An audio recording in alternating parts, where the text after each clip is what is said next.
Have you ever wondered what it would be like if Vikings, knights, and samurai all met up and had a huge, bloody, disgusting battle? Well, get your weapon of choice ready because the people at Ubisoft have got you covered, with both multiplayer and single-player modes. Oh yeah, and don't forget the loot. There's always loot. Hi, I'm Jacob with the Leaderboard, and today we're throwing on a huge, clunky suit of armor and heading straight into battle, because this is 107 facts about For Honor. Let's get started.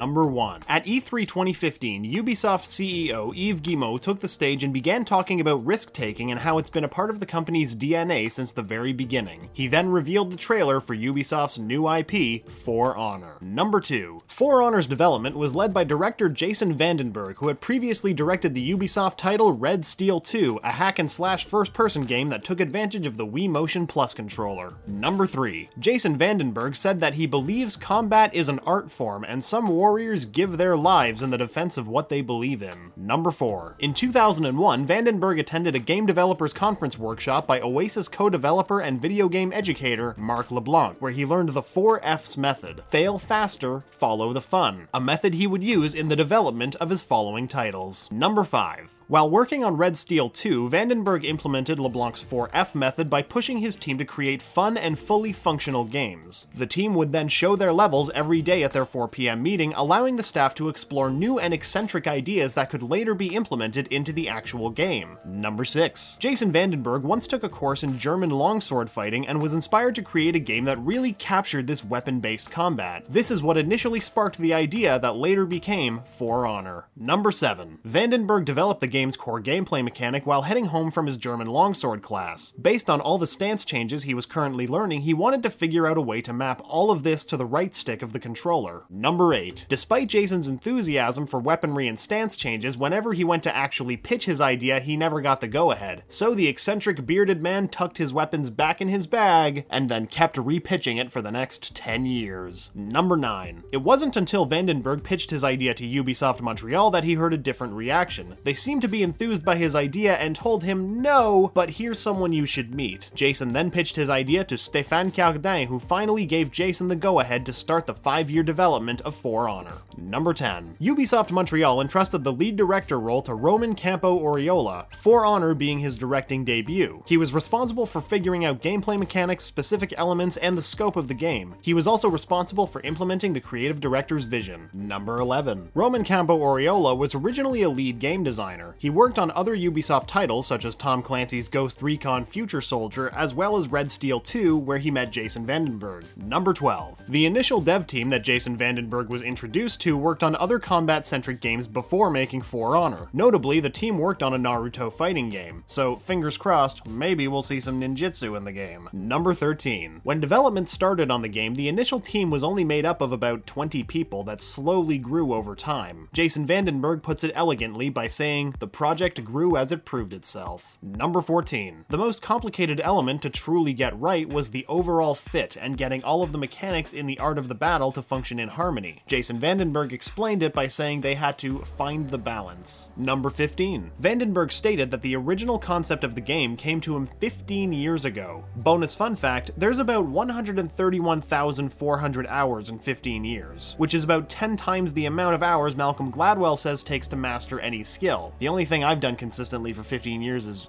eat a lot and be sad.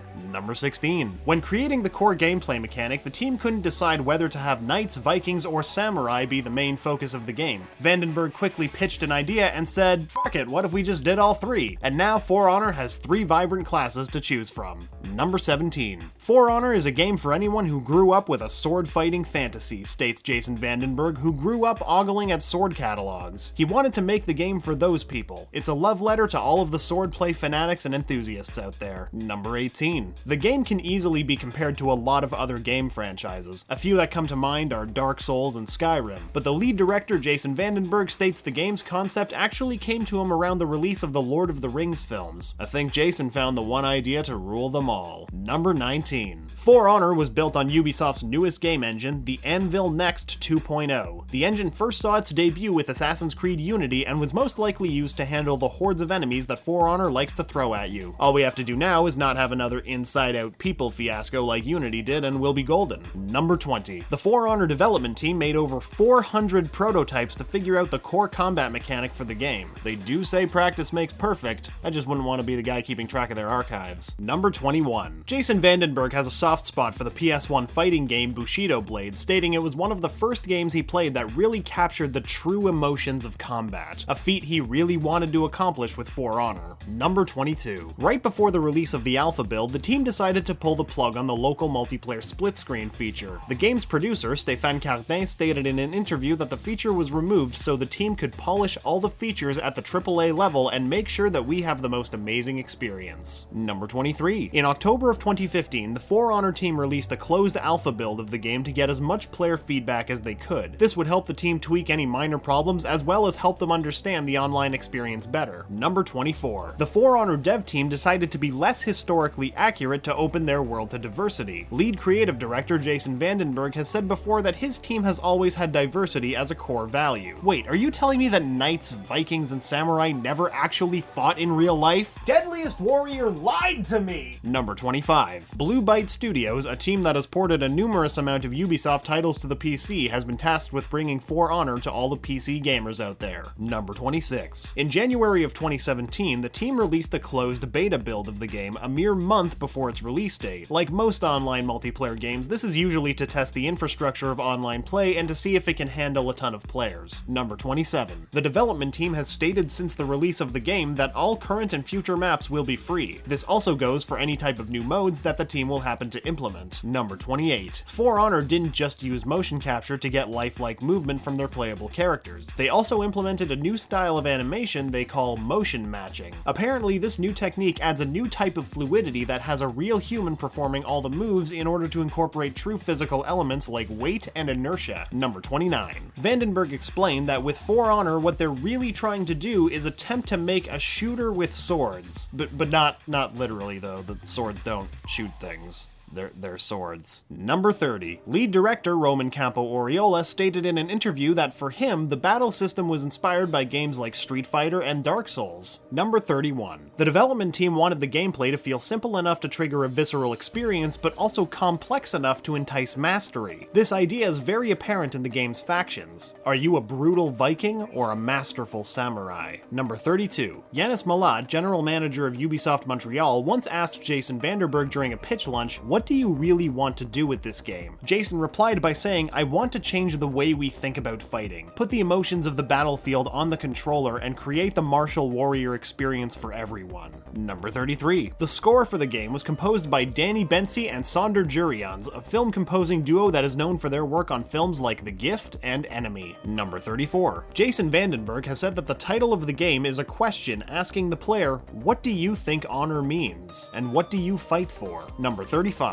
When starting out, new players should play through the main campaign. It'll help familiarize the player with the more demanding and complex mechanics that the game has to offer. Number 36. As mentioned, For Honor has 3 classes or factions, each with their own unique style of gameplay: the Vikings, Knights, and Samurai. Each faction has 4 playable characters to choose from, so prepare for some intense 4v4 action, because there's no love blooming on this battlefield. Number 37. For Honor has its own unique battle system that the developers call the Art of Battle. Players can lock onto their opponent and choose their stance with the D-pad, which will correlate with the opponent's attacks, adding a whole new level of immersion to melee-based fighting games. Number 38. There are many different multiplayer modes to master in For Honor. First, we have Dominion mode, a 4v4 battle for the most points, Elimination mode and Skirmish mode, which are also 4v4 deathmatches, and a Brawl mode for 2v2 last man standing combat. Number 39. Whenever you win a match in an online game of For Honor, you win rewards that can be spent to further your team's involvement in the Faction War. Number 40. The Faction War is a cross-platform system that lets players take over territories on the map, and every 2 weeks, a faction wins. If your faction wins the war, you receive all types of in-game goodies. Number 41. When customizing your character in For Honor, it affects you in several different ways. First off, you look really cool, but on top of that, the customization will also affect your stats. Number 42. Like most other online multiplayer experiences, you can receive new gear from either loot drops or by using the in-game currency. And just Just so you know, For Honor uses steel as its currency, so spend away. Number 43. There are several types of loot drops in the game. A common item will be gray, an uncommon item is blue, and a legendary or rare item is purple. Number 44. The game will always need internet access, which is understandable for the online multiplayer, but maybe a little unreasonable for the single player mode. Whatever the case, make sure your internet bill is paid, and that you don't exceed your bandwidth. I've been burned before. Number 45. When starting out, try to hold back on upgrading your weapons and armor for a bit. When you gain a few levels, you will receive higher level gear drops. Think of it as saving tickets at the arcade to get the better prize, so save your steel and thank me later. Number 46. If you receive a piece of armor that has higher stats than your current awesome looking piece, don't fret. For Honor's got you covered if you don't want to get rid of your favorite helmet. The game will let you transfer the look of your older helmet to the helmet with the better stats. Number 47. Next time you're on the battlefield and you notice an enemy horde, show no mercy. After all, killing AI hordes will earn you more points in the match. Number 48. Friendly fire is an element of gameplay in For Honor, so be careful next time you swing your sword around your teammates. You don't want to be responsible for people swinging fists in real life, especially not if they're at you. Number 49. Always mind your surroundings when squaring off against an opponent in For Honor. Exploiting walls, bridges, or just generally high up ledges can be a big help and give you the upper hand when the chips are down. Number 50. When playing For Honor for a while, you'll most likely have enough XP to use feats, which are attributes you can apply to your character to help in battle. You can have up to 4 feats on your character. Number 51. Having trouble with a turtling enemy? Grabbing is definitely your best bet. Not only does it guard break, but you can also toss your enemy in any direction. And if that direction is off a cliff, that's not cheesy, that's strategy. Number 52. Some of you may not want to hear this, but running away is actually a great tactic when you find yourself surrounded by an enemy team. Roll, dodge, or sprint your way to safety, make sure to catch your breath and find your center before going back on the offensive. Number 53. When you reach a rank of 20 with any character, you will receive a reputation point. Each reputation point you get raises your character's base stats. After the point is received, your rank resets back to 0, giving you another chance to fight your way back to level 20. Number 54. When blocking enemy attacks, you slowly build up a revenge meter that can easily help tip the battle's odds in your favor. Number 55. For Honor is one of the few recent video games that realistically captures female armor. Most games will sacrifice functionality for lewd armor pieces that would protect literally no one. So hey, thumbs up to For Honor for taking a step in the right direction. Number 56. Each character in For Honor has a list of basic combos you can perform. As mentioned, these combo inputs are very reminiscent of fighting games like Mortal Kombat. The age of printing out long combo sheets is coming back! Maybe. At least for me, I have terrible memory. Number 57. A great skill to have when facing off against a harder foe is the feint attack. Essentially, it's a fake out attack that you can perform by hitting the heavy attack followed by the circle button on PS4 or the B button on Xbox One. Try it out the next time you're having trouble. Number 58. Managing your stamina is a key tactic one can use in For Honor. Always pay attention to you and your opponent's stamina, as it could be the difference between in-game life or in-game death, or real-life frustration. So if your stamina is down, back up. Number 59. The game's online multiplayer does not have dedicated servers. Instead, it runs on a player-to-player matchmaking connection. Sometimes this can cause lag if a player has a bad internet connection, but hopefully we don't see too much of that in For Honor. Number 60. A crucial gameplay mechanic is the parry, a cool little move that can get you out of some tight spots. To perform this, press the heavy attack button in the same direction your enemy is striking. This should open them up to all types of attacks. Number 61. The single-player campaign is split up into 3 full chapters. Players are looking at a 7 to 9 hour experience. Number 62. The For Honor campaign features boss battles, and these battles serve as a teaching tool for players to learn the 1v1 duel function of the game. Number 63. Throughout the campaign, the player will be put in difficult situations to simulate PvP. The bosses will grow in numbers to teach the player 1v4 elements of battle. Number 64. You will sink your teeth into every faction when playing the main story. The Kensei of the Samurai faction, the Raider of the Viking faction, and the Warden of the Knight faction are all playable as you make your way through hordes of enemies and make your stain on history. Number 65. Jason Vandenberg states in an interview with GameSpot that the campaign was designed to satisfy players who will never dive into the multiplayer and only bought the game exclusively for the story. Number 66. The campaign follows the story of a warmonger named Apollyon who wants nothing but to start a war between the 3 factions. Number 67. When you start the game, you will be asked to complete a practice mode. Go ahead and do the tutorial tutorial and you'll be rewarded with 2,000 points of steel to spend on weapon and armor upgrades. Number 68. If you choose to continue the game's tutorial and complete the advanced practice mode, you'll be rewarded with an extra 1,500 steel. Go get that paper! Or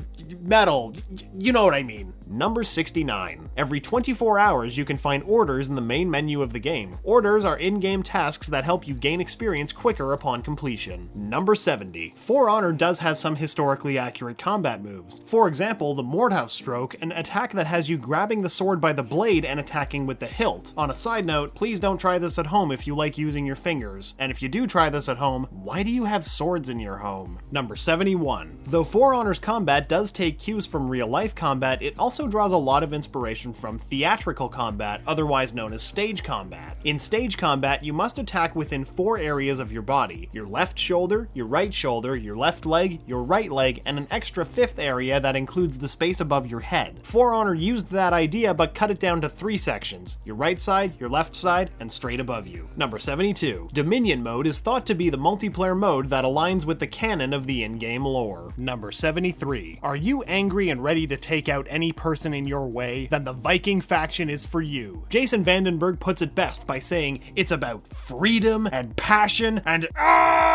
The Viking class was designed for these types of players, the bloodthirsty ones. Number 74. The Vikings have a set of 4 unique Odin-praising warriors. You've got the Warlord, the Valkyrie, the Raider, and the Berserker. All these characters are ready to secure their seat in Valhalla. Number 75. The Viking faction hails from Valkenheim, a territory cast in snow where the Vikings fight to defend their makeshift strongholds. Number 76. The Viking character Valkyrie is named after the female aide to Odin from Norse mythology. Valkyrie translates to choosers of the fallen. Number 77. The Viking class's Berserker is considered to be the hardest to master in For Honor due to the character's low damage when attacking and its need to be virtually face-to-face with enemies to even land an attack. Number 78. The Viking warlord Stygander's voice actor is Fred Tatasciore, who's voiced the Hulk in many Marvel TV and game productions, Final Fantasy XV's Briggs, Final Fantasy VII Advent Children's Laws, Rocksteady in recent Teenage Mutant Ninja Turtles productions, and DC Comics' Solomon Grundy. Number 79. For Honor's creative director has stated that the Knight faction was designed for players who believe in protecting the helpless, the lawful good of the battlefield. Well, as lawful good as chopping someone's head off is. Number 80. The Knight faction has its own unique subcategory of 4 playable characters: the Conqueror, the Lawbringer, the Peacemaker, and the Warden. Number 81. The lead director, Roman Campo Oriola, has stated in an interview that his favorite faction in the game is the Knight class. Very honorable of you, Roman. Number 82. Jason Vandenberg's favorite character to play as is the female Warden. Number 83. The Knight territory is called Ashfeld, a war-torn, walled-up castle town where the Knights call home. Number 84. The male Warden's voice actor is Liam O'Brien, who's been Doctor Strange and Red Skull in Marvel TV and game productions, Gollum in both Middle-earth Shadow of Mordor and LEGO Dimensions, Akihiko Sanada for Persona 3, and Gaara from Naruto. Number 85. The female voice for the Warden was done by Jennifer Hale, who, among other roles, was the female Shepard from the Mass Effect trilogy, Naomi Hunter and Emma Emmerich from the Metal Gear games, and Miss Keen from the Powerpuff Girls. Number 86. Cool, calm, and collected, the Samurai faction was designed for players that strive for all types of mastery and devotion to craft. These warriors live and die by their katana. Number 87. The Nobushi, the Orochi, the Kensei, and the Shugoki are the 4 playable sub-characters that you will have access to when you choose the Samurai faction. Who's your favorite? Number 88. The Mire, or the Samurai territory, is filled with lush organics and a sense of calm. I'd totally live here if it weren't for the constant fighting. Number 89. As mentioned, the Samurai faction has a class called the Kensei. The literal translation of Kensei is Sword Saint. Fitting. Some say the general idea of it is equivalent to the term Holy Blade in English. Number 90. The Orochi's name is most likely a reference to the popular Japanese folklore story of the Yamata no Orochi, which translates to the 8-branched giant snake. Number 91. The name of the samurai class called Nobushi translates to field warrior. I have a feeling they mean battlefield, not like a peaceful field full of lilies or something. Number 92. The remaining subclass of the samurai faction, the Shugoki, roughly translates to guardian oni. Oni are Japanese ogres, so a guardian ogre is not to be trifled with. Number 93. While the game was in its closed beta, the team noticed a small lead in the amount of samurai players over the other 2 factions. I mean, they do have pretty cool swords and lives. Number 94. The male Orochi grouchy warrior's voice actor is Josh Keaton, who is Spider-Man in the sensational Spider-Man cartoon, young Ocelot in Metal Gear Solid 3 Snake Eater, the young demigod of Disney's Hercules, and Hal Jordan of the Green Lantern Corps. Number 95. For Honor's main baddie, Apollyon, was voiced by Catherine Kidd, a Montreal native voice actress who is in the 2008 Prince of Persia game and also writes and performs her own animal-themed poetry. Number 96. In Tom Clancy's The Division, you can find a safe house called the Firewall loaded with Ubisoft Easter eggs. In particular, there's a huge poster for Honor. You didn't miss it, did you? Number 97. You can't make a medieval action game without a reference to one of the most beloved medieval action games of all time. In Chapter 3 of For Honor's campaign, you can find a lonely-looking sword protruding from the ground surrounded by bits of ember. Praise the sun, for this is a reference to the bonfires from the Dark Souls games. Number 98. In the game's campaign, the character Momiji gets struck by an arrow. She may later exclaim, "My knee! I hope I can keep adventuring!" A clever spin on an old Skyrim favorite. Number 99. Located on the map Sanctuary Bridge, you can find a silhouette that looks like two players squaring off in battle, but one of the silhouettes seems to be on fire. This is clearly a reference to the Mortal Kombat 2 stage, The Pit, where we see a very similar scene unfolding in the background. Number 100. Throughout the game, you can unlock new and exciting helmet paint designs for your character. Eventually, you will unlock one that looks very close to the logo for another Ubisoft title, Watch Dogs. Number 101. Recently, Conan O'Brien played For Honor with Patriots quarterback Tom Brady and Falcons defensive end Dwight Freeney on the Super Bowl special of his spin-off show, Clueless Gamer. Number 102. Players have been having a ton of fun with the extremely customizable emblem creating system in For Honor. From the Overwatch logo to Pokeballs, a lot of people are creating amazingly complex emblems for their shields. Number 103. Watch out all you Twitch streamers. Creative director Jason Vandenberg has said during the beta release that he likes to pop in on some For Honor streams and see how people are enjoying the game. Make sure to thank him for us. Number 104. Vandenberg was asked which fictional character he'd love to see in For Honor, and surprise surprise, the long-haired bearded developer said the god of thunder himself, Thor. Number 105. On For Honor's official website, the battle tips they link to are videos from popular YouTuber Gerard Khalil, otherwise known as The Completionist. Number 106. The For Honor E3 trailer currently has about 5 million views, which compared to my video about potato chips that look like things, that trailer's got like 5 million more views. And number 107. As of February 2017, For Honor has sold over 40,000 copies on the PS4 alone. Congrats, Ubisoft Montreal. Once again, I'm Jacob, and thanks for watching 107 Facts about For Honor. Have you played it yet? Comment below and let us know. We have new videos dropping every week, so let us know which game you want us to cover next. And don't forget to click the bell icon to become part of our notification squad. And if you like getting more from your games, subscribe to the Leaderboard, where we help you game smarter.